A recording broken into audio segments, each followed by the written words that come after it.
Fala, fala, turma boa! Tudo bem? Espero que todos vocês estejam muito bem.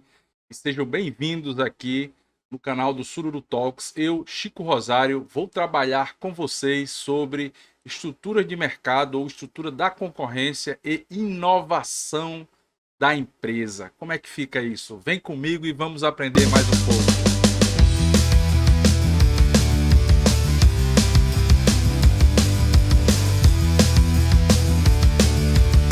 Essa parte do curso de economia da indústria, na verdade, com estratégia, de entender a estrutura da concorrência, como é que as empresas se comportam. A gente veio trazendo vocês até aqui, quem assistiu toda a playlist, quem está fazendo o curso completo, vocês estão vendo que a gente começou a trabalhar, entender um pouquinho o que é indústria, o que é mercado, como é que antigamente se via esse indústria e mercado e a concorrência, quais as evoluções que houve, né, que trouxe a gente até aqui, e como as empresas, a gente está trabalhando, na verdade, com grandes mercados e grandes empresas, então é um mercado oligopolizado, não que a pequena empresa não tenha protagonismo, mas elas não são as que definem a estrutura, que definem a forma de concorrência, ou como a gente chama em economia, não são as pequenas empresas nos mercados mais tradicionais que definem o padrão de concorrência. Vejam só, a gente hoje está vivendo na economia digital o mundo, o, o, uma concorrência entre marketplaces, né? Então são poucos marketplaces, são poucas plataformas. Então nós temos uma economia de plataformas, inclusive plataformas digitais, e são poucas. É isso que eu estou querendo dizer. Então, no começo de um mercado, você tem um padrão de concorrência que é mais empreendedor, que é mais competitivo, e quando você define, né, ou quando o mercado define um padrão, né, de funcionamento, de estratégia das empresas, todo mundo migra para aquele padrão, e os que começaram primeiro, os que se entenderam melhor, tanto a concorrência como o consumidor, eles começam a ficar grandes, conquistar mais mercados. E aí começam a comprar ou expulsar do mercado as pequenas empresas. Então, isso é um movimento tradicional e que a gente está vendo no mundo hoje com inovação. É isso que a gente vai entender quando a inovação impacta na estrutura de mercado, né? Quando você tem um início de um processo inovador, uma nova tecnologia chegando, uma nova forma de estratégia, você vê uma série de pequenas empresas ali concorrendo. Com o tempo, você pode ver que tem 3 ou 4 ou 5 ou 10 mesmo que se dão melhor, que entendem melhor todo o processo, que conseguem fazer um market fit, né? Encaixar o seu produto na concorrência para o consumidor, e aí ela, bum, consegue crescer numa taxa mais alta, né? Uma taxa de crescimento mais alta, e dois movimentos acontecem. Ou elas expulsam com o seu crescimento, começa a conquistar mais clientes, expulsam as pequenas empresas que não conseguem o mesmo desempenho, né? Ou elas compram as pequenas empresas para poder conquistar mais mercado. Isso é muito comum, a gente está vendo isso muito fortemente é, nas plataformas digitais, nos marketplaces, né? Isso é muito comum. Só para você ter ideia, o último movimento recente é a integração de Facebook e Instagram nas mensagens. Daqui a pouco o WhatsApp também vai integrar. Então, o que é que vai acontecer? Você vai ter quase que um monopólio e uma dificuldade cada vez maior do órgão regulador separar, né, um Facebook da vida, como fez com as petroleiras do Rockefeller no início do século XX. Então, são estratégias. Né? Você tem um monopólio, você está se consolidando ali com um monopólio, uma plataforma tecnológica. Então, são essas condições de concorrência que a gente vai entender um pouco nesse módulo de inovação e estrutura de mercado, onde eu também vou tratar de estratégias de empresa. Então, rapidinho, vou passar aqui para o lado, ficar pequenininho para vocês, para que a gente comece a perceber como é que a inovação afeta os negócios e as estruturas de mercado, os mercados. Eu coloquei aqui, cada figura que eu coloco nas minhas aulas são sempre mais, elas têm um significado, né? Elas não são aleatórias. E eu fiz questão de trazer agora, dar um passo além na questão do digital, né? Não só o digital, mas também tecnologia no sentido geral, e essa que está muito em voga, que é a biotecnologia. Porque se não fosse a biotecnologia, nós não tínhamos vacina num prazo, num tempo tão curto contra o coronavírus. Então, a biotecnologia realmente é uma fronteira tecnológica e uma tecnologia que está acontecendo e que está fazendo a diferença para todos nós. Então, sem mais conversa mole, vamos direto ao assunto e vamos falar um pouquinho sobre o que é inovação, negócios e mercados. Pois bem, inicialmente eu vou colocar aqui o que é economia da inovação. Veja, o que eu estou trazendo para vocês é o alcance da economia da inovação. Então, a gente vai tratar a economia da inovação do ponto de vista micro, né? Que é entender os processos, as decisões e os incentivos que afetam as empresas, como é que as empresas tomam decisão, como é que as empresas reagem aos incentivos de política pública, como é que as empresas reagem ao ambiente macroeconômico que elas estão inseridas. Então, essa é a ideia da microeconomia, né? E aí a empresa vai desde empresa grande, empresa pequena, startup, vai o próprio pesquisador que está naquela empresa, ele reage também, né, aos incentivos, às políticas de P&D da empresa, etc. A macroeconomia, a inovação, ela não é neutra, ela impacta fortemente o ambiente econômico, haja vista que os países mais desenvolvidos são aqueles que conseguem inovar com mais frequência, com mais força. Vejam o caso da China, por exemplo, que foi ao incorporar conhecimento e tecnologia no seu processo de desenvolvimento a partir de 1979, se bem que antes ela já tinha relações com a Rússia na transferência tecnológica até meados ou começo da década de 60, depois a China rompeu com a Rússia e criou e desenvolveu um socialismo próprio, bem característico que a gente conhece hoje, né? É um misto, alguns vão dizer que é uma heresia, mas é um misto de socialismo com capitalismo que tem uma característica bem própria chinesa, não dá para a gente repetir isso em qualquer lugar, mas enfim, o ponto-chave aqui é a China colocou conhecimento e tecnologia nos seus processos de desenvolvimento, então a inovação impulsiona o crescimento econômico, a gente vai ver, está vendo hoje a China colocando a cada década 200, 300 milhões de pessoas na classe média, né?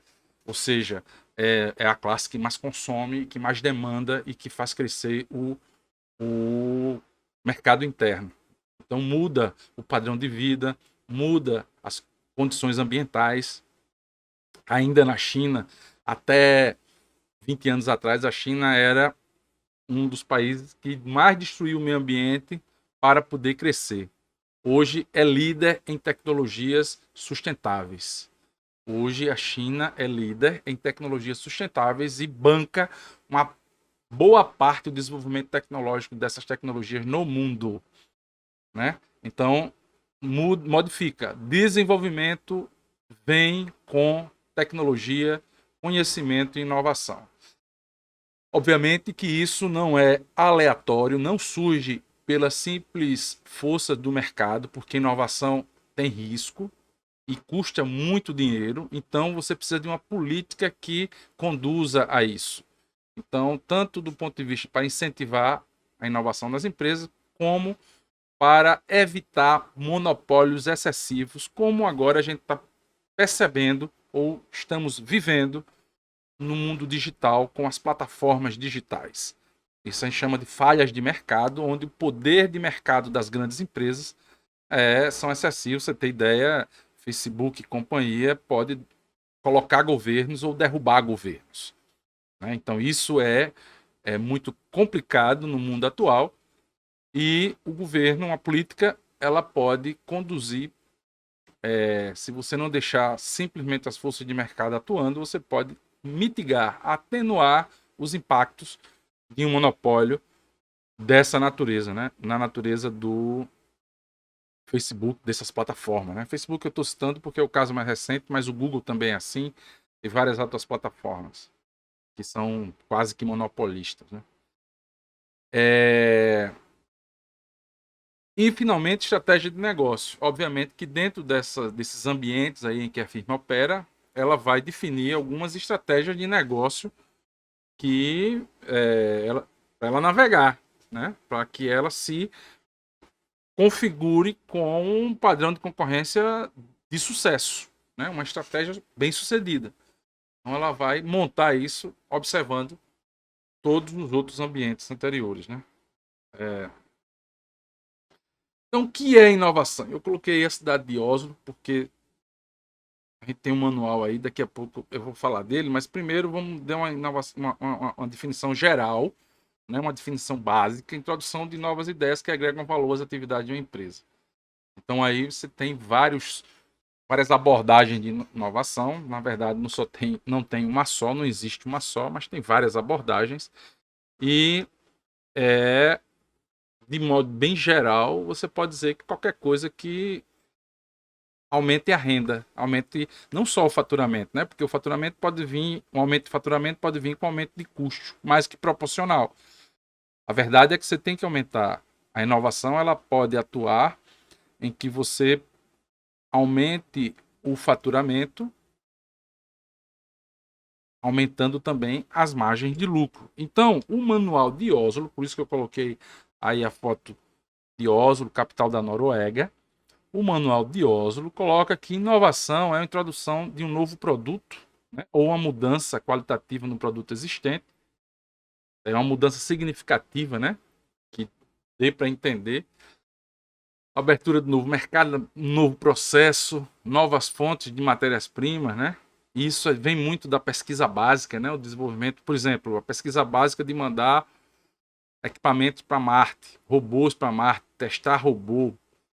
Então, provavelmente os caras vão detectar lá vários minerais e vão também testar tecnologias, né? E essas tecnologias podem ser utilizadas na Terra.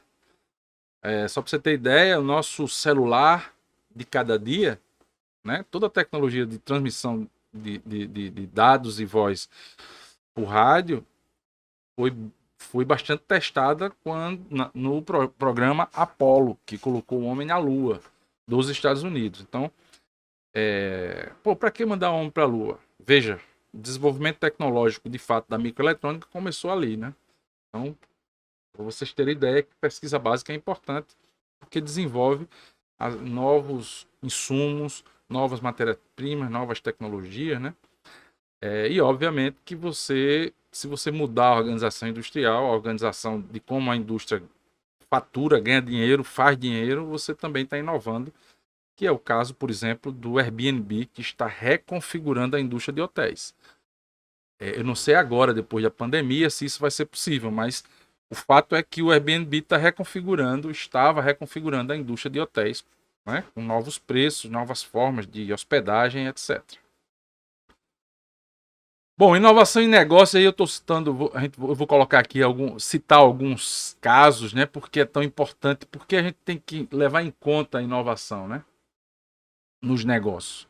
Então, algumas citações, né? Peter Drucker coloca de forma bem direta, né? O negócio tem duas funções, inovação e marketing. Ou seja, fazer coisas novas e vender, e colocar no mercado, né? E vender bem, que é a questão do marketing, né?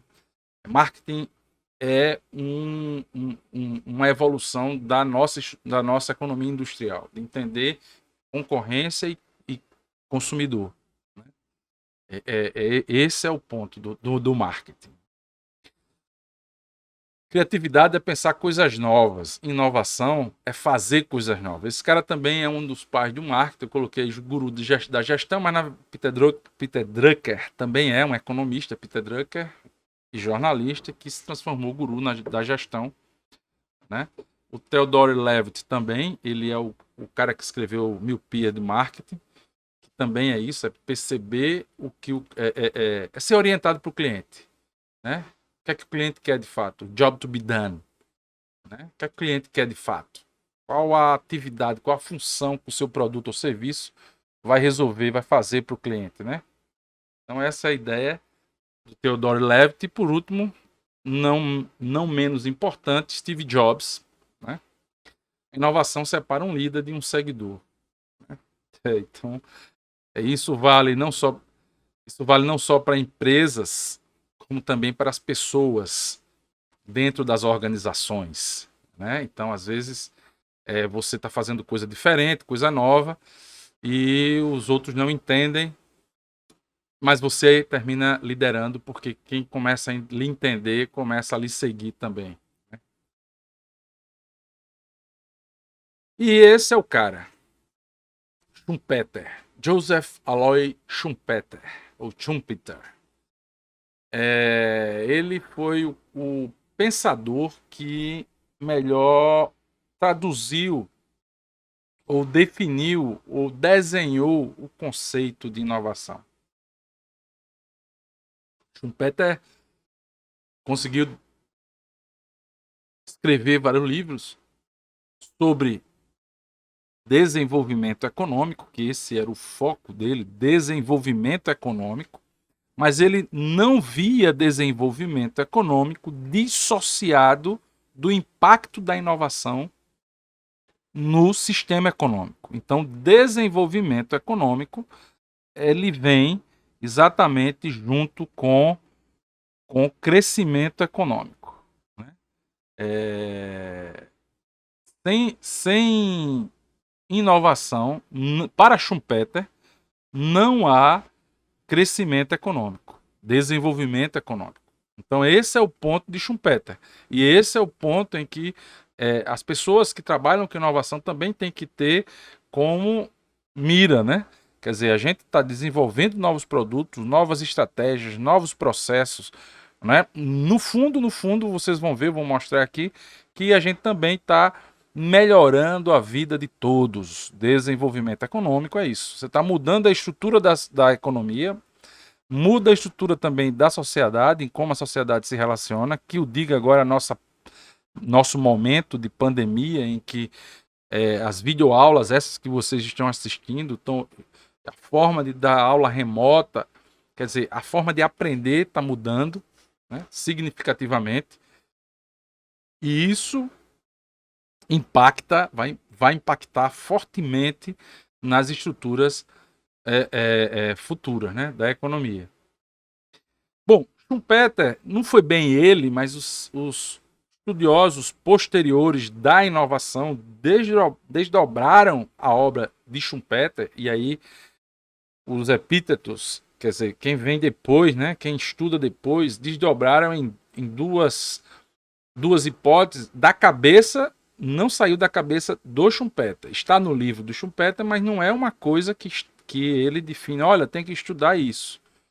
Mas os epítetos, quem estuda inovação, tal, depois foi que começaram a desmembrar a obra de Schumpeter em duas vertentes. Uma primeira, bem economia industrial, que é economia, a inovação e a estrutura, como a inovação afeta a estrutura industrial e vice-versa, né? A gente tá lembrado do modelo estrutura, conduta, desempenho, que é estratégia, que é conduta, que inovação é conduta, certo? Como inovação afeta, como a conduta afeta a estrutura da indústria, né? Então é essa relação causal inversa, da mesma forma como a estrutura afeta a conduta, como a conduta com inovação afeta a estrutura, e é esse ponto que a gente vai tratar nessa parte do curso, quando a gente fala de inovação e estrutura industrial. E tem inovação e estratégias tecnológicas, que a gente vai ter mais na frente uma aula sobre isso, que é quais as estratégias que as empresas adotam para inovar, né? Por exemplo, eu falei aqui que as grandes empresas em algum momento começam a comprar as pequenas. as startups. Em grande parte, não é só, né, não é só em relação à expulsão de empresa ou diminuir a concorrência, mas também para aprender. Porque quando ela compra uma startup, ela vai incorporar conhecimento da startup para a estrutura da grande empresa. Então, isso é uma estratégia tecnológica. Só para dar um exemplo sobre isso. Inovação e estrutura da indústria, é isso que a gente vai tratar aqui nesse curso, né? Isso que a gente está tratando basicamente, né? Como a inovação afeta a estrutura industrial, certo? Bom, e isso a gente está chamando, eu estou chamando aqui, os estudiosos chamam de inovação industrial. Então, é um processo de mudança tecnológica, quer dizer, a inovação industrial, ela muda a estrutura da indústria, mas pelo esforço individual das empresas que investem em pesquisa e desenvolvimento. Não é só investir em pesquisa e desenvolvimento que vai dar resultados positivos, mas principalmente as empresas precisam aí onde entra as estratégias, onde entram as estratégias. As empresas investem em P&D, mas elas têm que ter estratégias de apropriação dos resultados financeiros, dos benefícios financeiros da inovação. Não adianta incorporar, por exemplo, a nossa soja, a soja brasileira, extremamente tecnológica, extremamente avançada do ponto de vista tecnológico, porque tem 52 variedades de soja desenvolvidas pela Embrapa, tem vários pacotes tecnológicos de soja, onde ela consegue produzir. Soja é um grão oriundo de clima temperado, quer dizer, mais frio do que a maioria das terras brasileiras. Mas a gente consegue produzir soja com alta produtividade no Centro-Oeste e agora a gente está conseguindo produzir no Nordeste, em Alagoas. Já produz no Nordeste, no Piauí, no Maranhão, né, onde chama Matopiba, né? Maranhão, Tocantins e Piauí, então naquela região que é quente, né? Mais próximo do Equador, é muito quente e se produz soja. E agora Alagoas está entrando também com a soja semente, que é uma soja de melhor qualidade, e produzindo soja. Então, beleza. Qual o problema disso? Tudo bem, porque é mais um produto na diversificação agrícola. Qual o problema? É que o preço é internacional e o produtor não consegue se apropriar da tecnologia que vem embarcada na soja. Quem é que ganha dinheiro com a soja?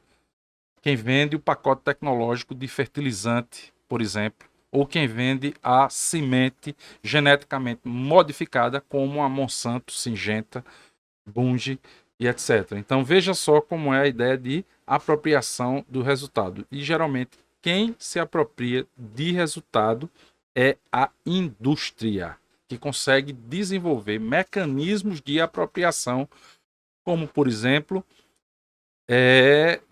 venda direta ao consumidor, os marketplaces, né? Várias indústrias estão operando venda direta ao consumidor via o digital, né? Então, além do que, o salário médio da indústria é bem mais alto do que o salário médio na agricultura e nos serviços, pelo menos no Brasil. Isso tudo significa que você tem transbordamentos mais fortes dos ganhos da tecnologia via indústria e também apropriação maior via indústria. Invenção, inovação e difusão. E essa figura é ótima porque isso é carne de laboratório, certo? Carne vermelha, tá aí a cor, né? E é de laboratório. Então, essa trilogia schumpeteriana é bem interessante. O desenvolvimento de carne de laboratório já tem aí uns 15 anos. Hoje a gente consegue consumir carne de laboratório comprando em qualquer supermercado, né? Os hambúrgueres de carne de planta, como dizem. Então, primeiro, há 15 anos atrás, nós tínhamos uma invenção, né? A carne era de planta, mas era só uma invenção. Você não tinha escala, você não tinha um produto definido, você não tinha Você não tinha testado ainda o gosto, se ia ser aprovado ou não pelos consumidores. Então, era uma invenção. Depois, quando começou a ser vendido, né, nos supermercados, nos mercadinhos, nos Estados Unidos inicialmente, se transformou numa inovação, porque alguém pagava para ter aquela invenção. E entrou no mundo todo e também em redes de lanchonetes, né, tipo McDonald's, Burger King, Wendy's, etc. Você tem um consumo geral de carne de planta, carne criada, desenvolvida em laboratório. Então, essa é a trilogia schumpeteriana: invenção, inovação e difusão, onde, quando você inova e coloca no mercado, você automaticamente está difundindo, né?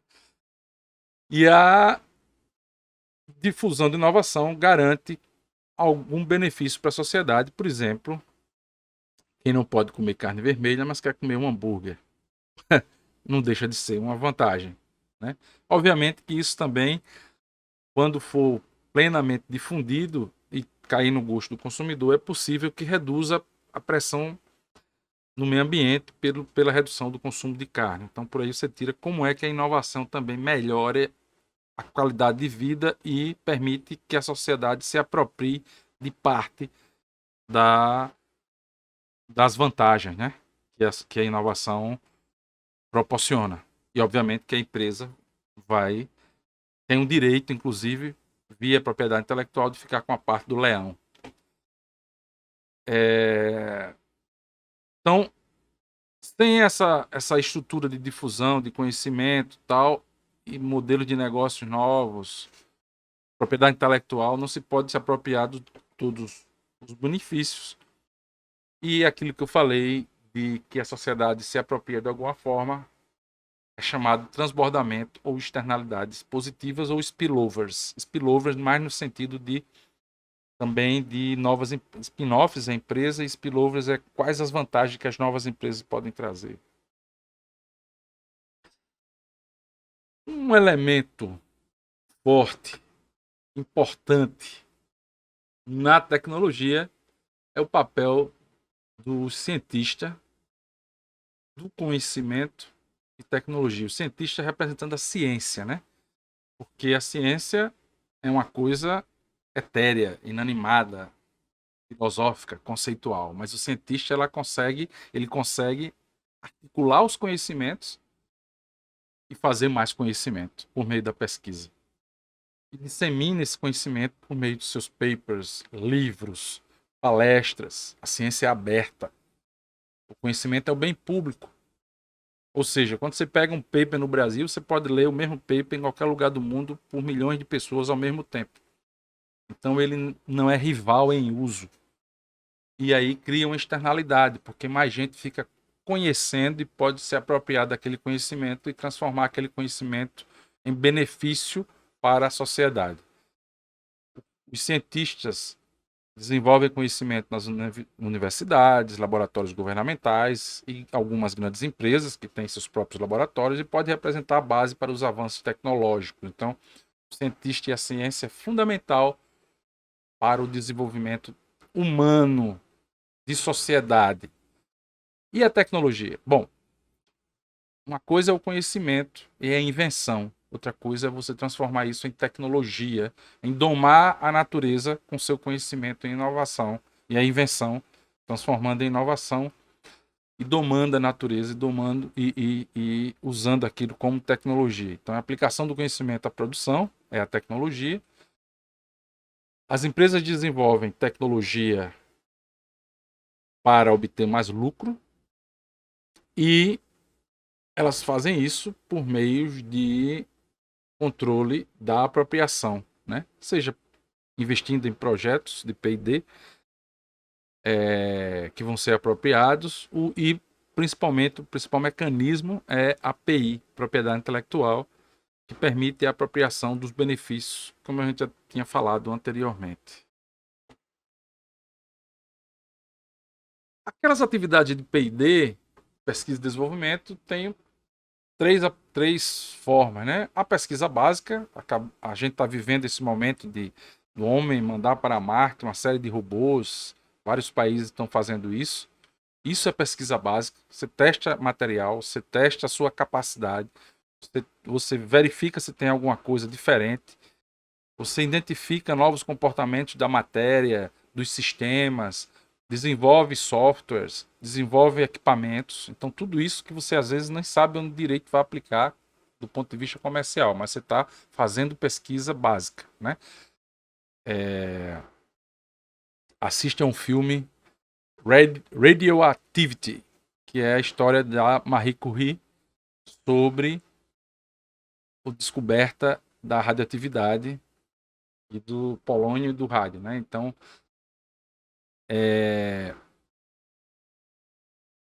assiste a um filme para entender o que é pesquisa básica. Pesquisa aplicada, você já começa a investir de novo. Quando um homem coloca um satélite no espaço ou manda missões a Marte, ele também está fazendo pesquisa aplicada, porque parte do conhecimento já foi feito, já testou, desenvolveu equipamentos e mandou para lá para adquirir novos conhecimentos e ser usado aqui na Terra, né? Aqui ser utilizado comercialmente, né? E ele está fazendo desenvolvimento experimental, testando, vendo, verificando, né? Quando o Elon Musk investe no desenvolvimento de um foguete, de uma propulsão, né, para naves espaciais, que seja retornável à Terra, para reduzir custo, você termina, isso é um desenvolvimento experimental e parece que ele está conseguindo. As inovações se dividem em produtos e processos, depois a gente vai ver que também tem a radical e a incremental. Mas inicialmente, produtos e processos, a gente está sempre envolto nessas inovações, ou em produto ou em processo, né? E está aí, micro-ondas, computador, celular, tênis que impulsiona a sua corrida, isso tudo é produto para uso, para consumo direto, final, né? Mas as empresas também inovam entre elas. Por exemplo, container de transporte. A gente só tem esse grande mercado, a gente só consegue comprar as quinquilharias chinesas, né? O que chega aqui de coisas eletrônicas, de brinquedo, tudo chinês, porque você tem hoje grandes navios que transportam containers que foram desenvolvidos na década de 50. Antigamente era tudo largado no porão. Hoje você tem tudo organizado em container que aumenta a capacidade de carga dos navios. Isso é uma inovação de um produto que deu um impacto muito grande, assim como os robôs, os computadores e tudo mais, né? Inovações em processo. A gente está vendo, você vai no McDonald's, você vê ali vivo inovação em processo, né? Você estuda as metodologias Agile para a produção de software, é inovação em processo, certo? Você aplica as metodologias de desenvolvimento de software nas empresas, design thinking, modelo de negócio, inovação em processo para a empresa. Por fim, inovação, a gente vai ver inovação para a firma, para o mercado, indústria e para o mundo. Então você tem 3 níveis de inovação ainda dentro do manual de Oslo. Nós temos inovação para a firma, para o mercado, né, para a indústria e o mundo, se for uma coisa de alto impacto, né, que realmente, por exemplo, o Windows foi inovação para o mundo. A interface visual que permitiu, facilitou a vida da conversa do homem, do ser humano, com o computador, com a máquina, foi fantástico. Isso é inovação para o mundo, né? E toda inovação para o mundo causa mudança estrutural profunda. Vocês verem a questão dos softwares, o desenvolvimento, todo o desenvolvimento de software baseado em Visual Basic, que foi iniciado com o Windows, a gente tem realmente uma mudança estrutural fortíssima nas indústrias, em todo tipo de indústria, principalmente dessa tecnologia da informação. E por fim, como eu já tinha falado, a inovação radical e incremental, né? A radical, ela causa mudança estrutural real, né? Um impacto, como eu acabei de falar, do Windows, do microcomputador, né? Tudo são inovações radicais. Geralmente, inovação radical ocorre em produtos, se bem que um Uber, um Airbnb, né? Essas plataformas digitais são inovações incrementais, inovações radicais e necessariamente não é produto, é um processo de comunicação, é um processo de reserva de hospedagem, é um processo de otimização de mobilidade, né? São todos processos, mas são inovações radicais, né? Inovação incremental são melhorias constantes. Os tênis, por exemplo, todo ano tem lançamento de tênis com melhorias incrementais em vários modelos. Então, são melhorias constantes nos produtos. E o mais importante, todo tipo de inovação é fundamental para o desenvolvimento econômico. Pessoal, é isso. Eu agradeço fortemente, muito mesmo, a presença de vocês. Peço que vocês aqui visitem a página do Sururu Talks e conto com vocês nas outras aulas onde a gente vai tratar de inovação, estrutura de mercado e agora os modelos, como é que são explicadas os diversos impactos da inovação nas diversas formas de concorrência nas estruturas de mercado. Conto com vocês nas próximas aulas e não deixe de aparecer aqui no canal do Sururu Talks aqui no YouTube e aqui no blog, no site do Sururu Talks com muito conteúdo. Valeu? Até lá. Tchau, tchau.